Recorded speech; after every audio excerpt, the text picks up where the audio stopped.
Ale w tym momencie właśnie Hitler podejmuje decyzję, że przed krucjatą wschodnią, przed wojną z Sowietami on będzie musiał się rozprawić z mocarstwami zachodnimi, bo nie udało mu się doprowadzić do układu z Wielką Brytanią, na którą zawsze liczył. Liczył na to, że Wielka Brytania, Londyn zostanie jego sojusznikiem. A Wielka Brytania, Londyn pod koniec marca 1939 roku w reakcji na ostateczne włączenie tych resztek Czech do Rzeszy daje tak zwane gwarancje Polsce. Rząd polski te gwarancje przyjmuje i w tym samym czasie zaczynają się też nawiązywać powoli relacje sowiecko-niemieckie.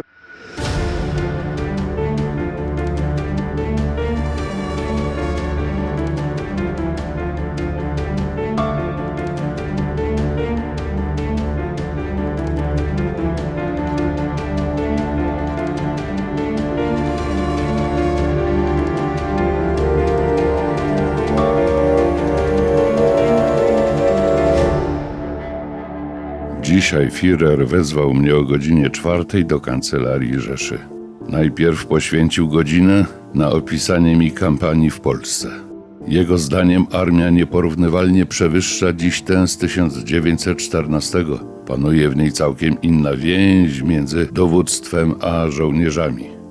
Wspólna kuchnia dla generałów i szeregowych. Generałowie z przodu na froncie. Powiedział, że gdy widzi maszerujące bataliony, jak nad Sanem, to myśli sobie, że takiego człowieczeństwa już nigdy nie będzie. Polacy, cienka warstwa germańska, poniżej straszny materiał. Żydzi, najokropniejsze, co w ogóle można sobie wyobrazić. Miasta aż zastygłe od brudu.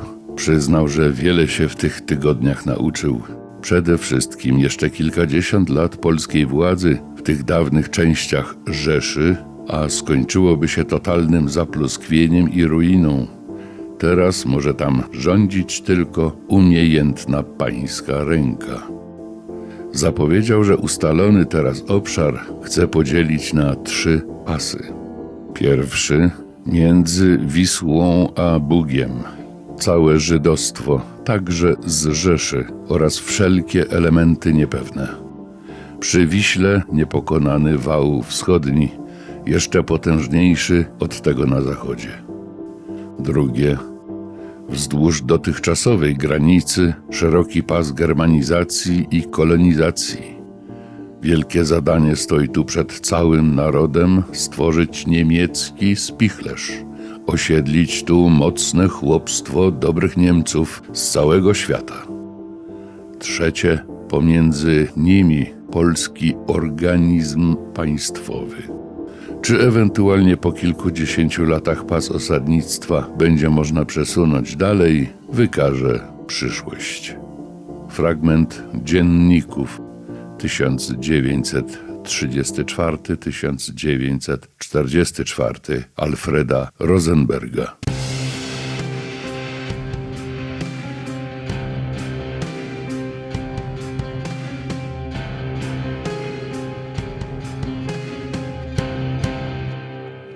Pozostawmy na razie na boku militarne oraz ideologiczne wątki, które towarzyszyły genezie niemieckiej napaści na Polskę we wrześniu 1939 roku. Skupmy się na politycznym tle.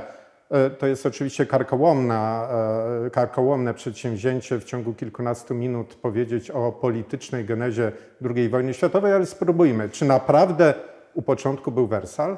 Damy radę. Oczywiście na początku był Wersal, ale to, co jest specyficzne dla Hitlera, i o tym musimy pamiętać, no to hitlerowski program podboju świata, a tym głównym celem, który sobie stawiał Hitler, była krucjata wschodnia, czyli zdobycie przestrzeni życiowej na wschodzie, czyli wojna ze Związkiem Sowieckim. I to był ten cel, któremu musiała posłużyć polityka. Trzeba było dopasować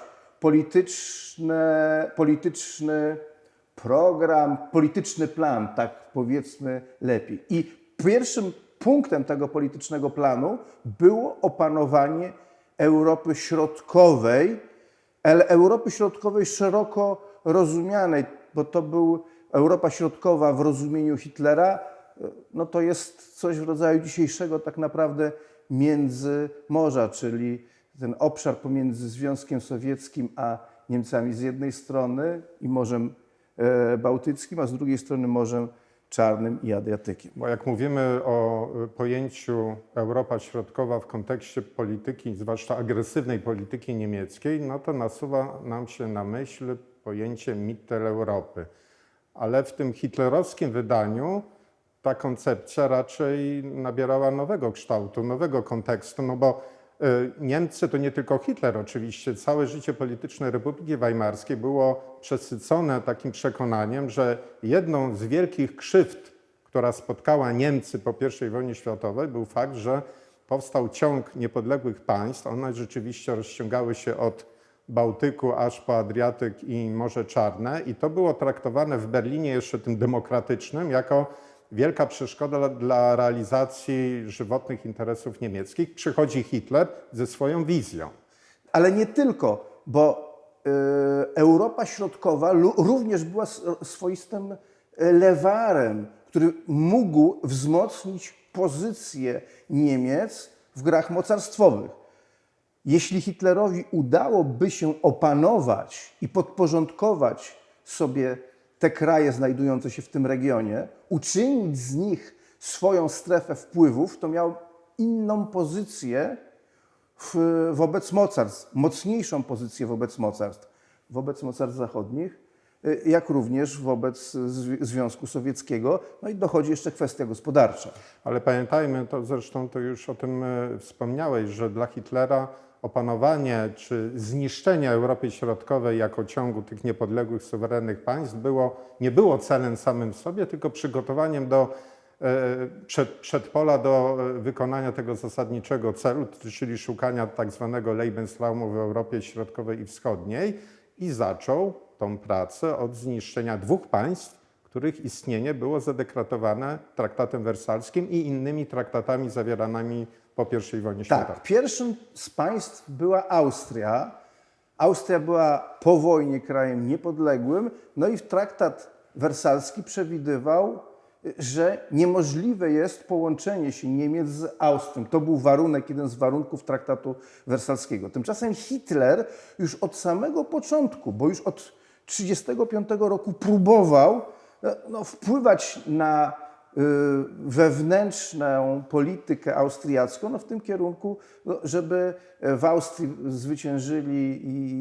zwyciężyła partia narodowo-socjalistyczna, no i to otworzyłoby drogę do przyszłego włączenia Anschlussu Austrii do Niemiec. Te plany dopiero zrealizował w marcu 1938 roku. Tak jest. I jak mówimy o tych dążeniach do przyłączenia, czyli Anschlussu Austrii do Rzeszy Niemieckiej, no musimy sobie zawsze wizualizować mapę Europy Środkowej, bo opanowanie Austrii przez Niemcy to jest otwarcie, czy nawet można powiedzieć zaproszenie do kolejnej aneksji, czy też kolejnych planów destrukcji innego państwa kluczowego dla porządku wersalskiego w Europie Środkowej. To jeszcze jedna uwaga, bo opanowanie Austrii otwiera Hitlerowi i Niemcom drogę do granicy z Węgrami, czyli głównym sojusznikiem, które były wtedy głównym sojusznikiem Niemiec, bo to było drugie w szeroko rozumianej Europie Środkowej państwo rewizjonistyczne. To już de facto czyniło Węgry podporządkowanymi Niemcom, a z drugiej strony no to oczywiście to jest to okrążenie Czechosłowacji, które pozwalało na jej rozbicie. No tak, ale opanowanie Austrii to także jest wspólna granica Rzeszy z Italią, z Włochami Mussoliniego, które, kiedy Hitler pierwszą próbę podejmował Anschlussu, zaraz po przejęciu władzy w Niemczech, reakcja Mussoliniego była taka, że wysłał nad granicę kilka dywizji. Po 1935 roku, w związku także z izolacją Włoch w kontekście prowadzonej przez Rzym wojnę przeciwko Etiopii, ta sytuacja się zmienia. Mussolini już zezwala, w cudzysłowie, na Anschluss Austrii. To jest bardzo ważna uwaga, bo gdy mówimy o tych początkach politycznych wojny, czy początkach politycznych genezy wojny, to sprawa polityki włoskiej moim zdaniem jest niedoceniona, a jest absolutnie kluczowa, bo to Włochy stały na straży status quo po roku 30, nie tylko po roku, ale po dojściu do Hitlera do władzy, to było najważniejsze państwo, które stało na straży status quo środkowoeuropejskiego. I na Włoszech to się wszystko opierało, bo niepodległość Austrii de facto zależała bezpośrednio od Rzymu. Austria była satelitą Włoch. Czy można w związku z tym powiedzieć, że tak naprawdę, skoro Włochy Mussoliniego wydały w końcu zgodę na aneksję Austrii przez Niemcy, pośrednio też już wtedy, w marcu 1938 roku, przypieczętowały los Czechosłowacji? Rzut oka na mapę, wyobrażenie sobie mapy każe nam odpowiedzieć na to pytanie twierdząco. Czechosłowacja staje się takim, jak sobie popatrzymy na mapę, jest takim językiem, który jest pomiędzy tymi kleszczami niemieckimi. I do tego musimy pamiętać, że na granicy Czechosłowacji z państwami niemieckimi jest ogromna 3-milionowa niemiecka mniejszość, która jest kontrolowana przez Berlin. Czyli rzeczywiście los Czechosłowacji wydawał się już być w momencie aneksji przesądzony i Hitler zresztą to mówił otwarcie. Tak, tutaj te kostki domina, które są poruszane i upadają kolejno, Austria, Czechosłowacja, to jest rzeczywiście bez spojrzenia na mapę tego szybkiego tempa destrukcji Ładu Warszawskiego nie zrozumiemy. No, ale przecież Czechosłowacja nie tylko miała układy z mocarstwami zachodnimi, głównie z Francją, no ale też towarzysz Stalin mówił, że on jest protektorem tego status quo terytorialnego, gdy chodzi o Czechosłowację, no ale doszło do Monachium. 1935 rok, to o tym też znowu musimy jeszcze wspomnieć.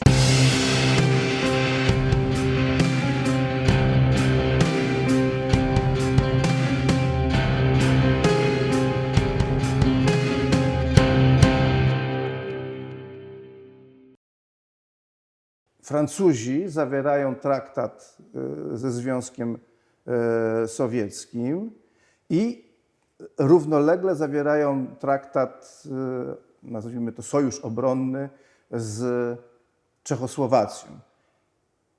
Wskutek polityki Paryża do systemu bezpieczeństwa europejskiego w Europie Środkowej, na którego straży stoi Francja, włączony zostaje Związek Sowiecki, no ale nie ulega wątpliwości, że Sowietom i Stalinowi nie zależy na stabilizacji sytuacji. Wręcz przeciwnie, Stalin to zresztą mówi otwarcie w swoich przemówieniach, że dla bolszewików, dla niego i dla bolszewików kluczową sprawą jest wojna w Europie. Dla ich polityki konieczne jest doprowadzenie do wojny w Europie. Tak więc te wszystkie układy pomiędzy mocarstwami zachodnimi a Stalinem no, są warte tyle, co papier, a być może mniej, na którym one zostały podpisane. Winston Churchill wtedy, w momencie, kiedy zawierano porozumienia w Monachium odnośnie rozbioru Czechosłowacji, był w opozycji jako torys, mówił, że w Monachium o politykach alianckich mieli do wyboru wojnę albo hańbę, wybrali hańbę, ale wojna także ich czekała. Czyli w Monachium ta teza jest uprawniona, że w Monachium w 1938 roku... pod koniec września 1938 roku, Monachium. Że prawda? przypieczętowano wtedy los Europy Środkowej.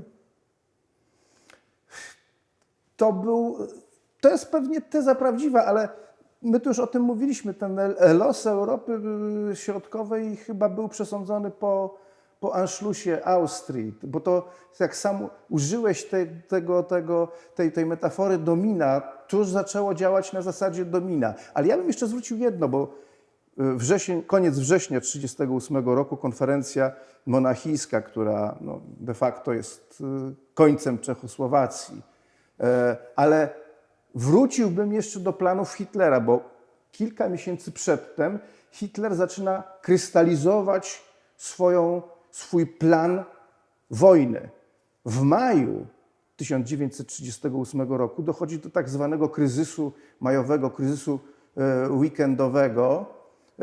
On został sprowokowany tym, że Czechosłowakom wydawało się, że Niemcy mobilizują się na granicy i Czechosłowacy odpowiedzieli tym samym. Ale w tym momencie właśnie Hitler podejmuje decyzję, że przed krucjatą wschodnią, przed wojną z Sowietami, on będzie musiał się rozprawić z mocarstwami zachodnimi, bo nie udało mu się doprowadzić do układu z Wielką Brytanią, na którą zawsze liczył. Liczył na to, że Wielka Brytania, Londyn zostanie jego sojusznikiem. A Wielka Brytania, Londyn pod koniec marca 1939 roku w reakcji na ostateczne włączenie tych resztek Czech do Rzeszy daje tak zwane gwarancje Polsce. Rząd polski te gwarancje przyjmuje i w tym samym czasie zaczynają się też nawiązywać powoli relacje sowiecko-niemieckie pod płaszczykiem umów handlowych, ale wszystko zmierza do tego, żeby doszło do radykalnej zmiany konfiguracji politycznej w Europie Środkowej, fatalnej dla Polski. No tak, bo musimy pamiętać o tym, że zaraz po Monachium jakby kluczową zagadką dla Hitlera, taką znakiem zapytania jest postawa Polski. Po której stronie w tej przyszłej wojnie z Zachodem stanie Polska? Hitler próbował namówić Polaków, władze w Warszawie, żeby Polska była jego sojusznikiem bądź państwem, które będzie neutralne w tym konflikcie i temu miały służyć słynne te propozycje, które Ribbentrop przedstawił Lipskiemu w październiku 1938 już roku, na które Polska od samego początku mówiła nie. No i to się skończyło tym, że na wiosnę 1939 roku Hitler podejmuje decyzję i podpisuje plan wojny z Polską.